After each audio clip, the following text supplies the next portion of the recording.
13h, 14h, Sud Radio, c'est vous. Retour de Sud Radio, c'est vous. Dernière partie de votre magazine. Nous allons découvrir maintenant un site original, tipkin.fr. Céline Laporte, vous êtes sa fondatrice. Bonjour. Bonjour. Que propose tipkin.fr ?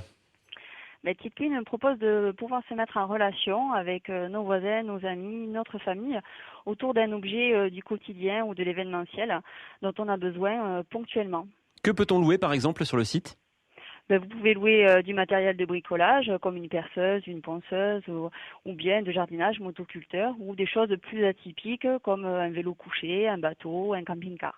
Le but, c'est de vraiment faire appel à un voisin, à son voisinage pour louer quelque chose et pas forcément d'aller dans une boutique spécialisée dans la location, c'est ça ? Exactement, et puis ça permet aussi d'éviter des achats inutiles qui vont dormir dans les placards. Ça permet de mutualiser des objets parce qu'on a tous quelque chose qu'on a en commun dans un lotissement et c'est dommage de ne pas le partager tous dans un petit groupe plutôt que de tous en acheter un et de le posséder en fait. Vous avez des membres dans toute la France ? Oui, principalement dans le Grand Sud. On a environ 200 membres sur le Grand Sud, mais on est plus de 330 membres. La plateforme est assez récente, elle est en ligne que depuis le mois de mai. Mais on a même des gens qui viennent depuis la Guadeloupe ou de la Martinique. Comment est né le site en fait ? L'idée du site est née l'année dernière. J'ai eu besoin d'un outil pour rénover un meuble. Et je me suis retrouvée dans la problématique de ne pas l'avoir et de ne pas avoir envie de l'acheter. Et donc j'ai dû chercher autour de moi, dans mon réseau, pour le trouver. Et je trouve que c'était trop problématique. L'intérêt était d'avoir un site qui permettait de trouver ça très facilement avec sa propre communauté. Et là, vous vous êtes dit, il y a quelque chose à faire, il y a un créneau à prendre. Exactement, parce que des sites de location ou de partage, ça existe déjà, c'est pas tout à fait nouveau, mais l'idée c'était de créer une communauté parce que c'est toujours embêtant d'aller voir son voisin pour lui demander une échelle ou une tondeuse, alors que là, il suffit de se mettre sur la plateforme et en regardant le profil de son voisin, on voit tous les objets qu'il a mis en ligne. Le prix de la location, il se négocie directement entre voisins ?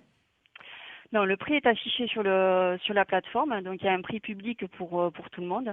Et après, en fonction des communautés, il y a un prix à l'affiliation par rapport à si on est ami, famille, voisin ou simple tipeur qui veut dire être membre du site en fait.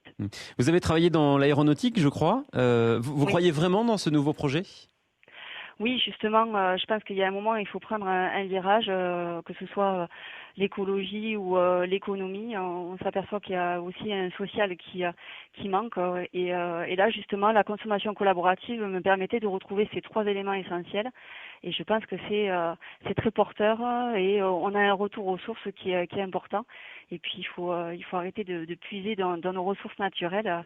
On ne va pas utiliser 3 planètes pour juste l'emploi d'objets qu'on n'a pas besoin d'acheter à outrance.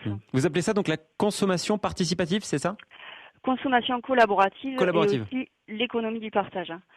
Puisqu'en fait, sur le site, vous avez la possibilité donc de faire la consommation collaborative dans le sens où vous utilisez tous le même produit, mais vous n'êtes pas obligé de le payer puisque vous avez une communauté et donc ça peut être juste un prêt. Et donc là, c'est vraiment du partage. Merci beaucoup Céline Laporte.